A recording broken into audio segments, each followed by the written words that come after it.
Assalamualaikum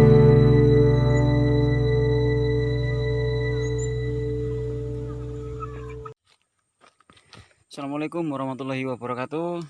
Jumpa lagi teman-teman sahabat petani nilam semua yang khususnya ada di Kabupaten Banggai. Langsung saja saya mau memberikan satu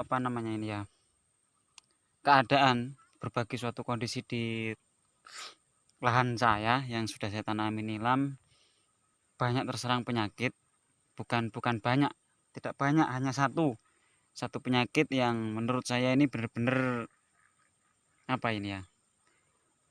cara ngatasinya pun nggak tahu, saya belum tahu. Ini penyakit yang menyerang tanaman nilam saya, layu dan kemudian mati. Banyak sekali. Ini makanya teman-teman bisa lihat di belakang saya ini, di sebelah sana juga itu kelihatan kayak tidak ada tanamannya. Ini memang barusan saya cabut ya, karena penyakit ini benar-benar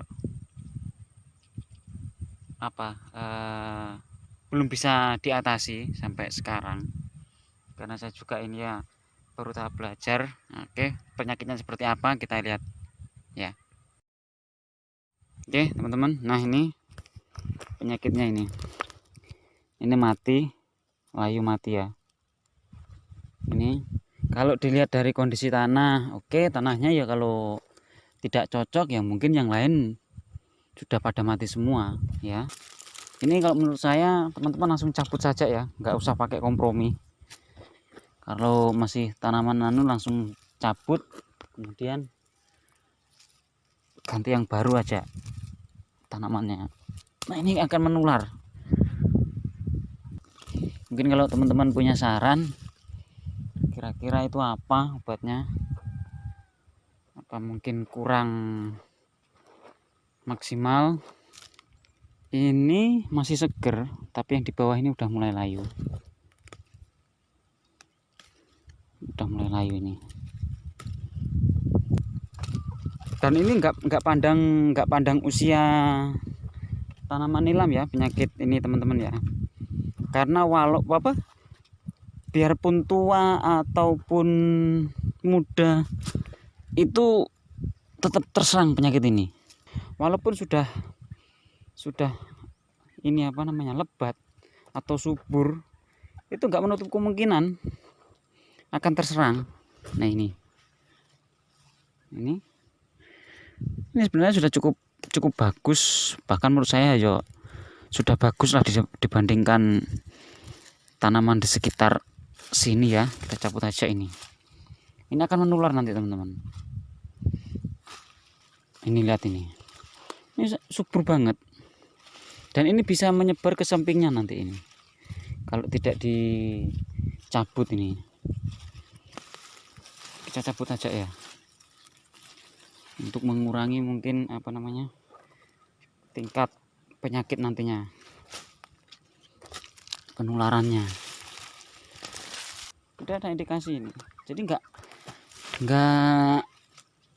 nggak terpengaruh penyakit ini menyerangnya di tanaman kecil atau sudah enggak. Ini tetap dia nyerang dia. Dan ini banyak sekali. Nah ini yang kelihatan seperti nggak ada tanamannya, ini habis terkena ini penyakit ini nanti ya. Apalagi lihat nih teman-teman, bisa dibilang ya tanaman saya ini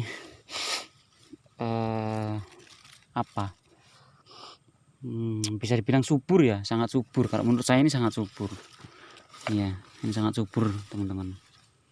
Nah, mungkin dari awal tanamnya yang keliru atau bagaimana ya, kita belajar sama-sama teman-teman ya, belajar bersama. Saya juga ini masih belajar. Yang ini baru 2 bulan ini. Pupuk yang saya gunakan tetap sama teman-teman, nggak ada lain dan tak bukan, masih tetap 2 pupuk yang saya pakai. Ada di video sebelumnya, video saya sebelumnya.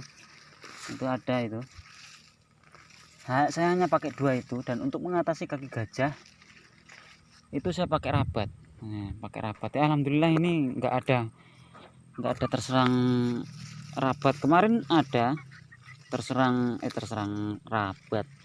Kemarin ada yang terserang kaki gajah atau budok itu, tapi alhamdulillah 2 kali penyemprotan ya hasilnya seperti ini teman-teman. Hasilnya seperti ini, sudah tidak ada terindikasi terkena penyakit budok ya. Ini pupuk saya aplikasikan baru 2 kali, 2 kali pemupukan padat, dikocor sama ditabur ya, terus pupuk cairnya itu saya pakai yang kemarin itu teman-teman, apa namanya ini, Digro ya, pupuk Digro teman-teman ya.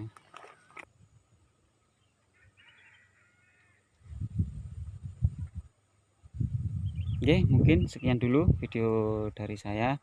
Mudah-mudahan video kali ini bermanfaat buat teman-teman semua. Saya doakan teman-teman yang sementara menanam nilamnya tambah subur lagi dan menghasilkan minyak yang lebih banyak lagi dari kemarin-kemarin. Oke, salam wangi dari petani nilam Banggai. Jangan lupa dukung channel saya dengan cara subscribe, like, dan share teman-teman ya. Setelah saya akhiri, assalamualaikum warahmatullahi wabarakatuh. Salam petani nilam Banggai, salam sukses.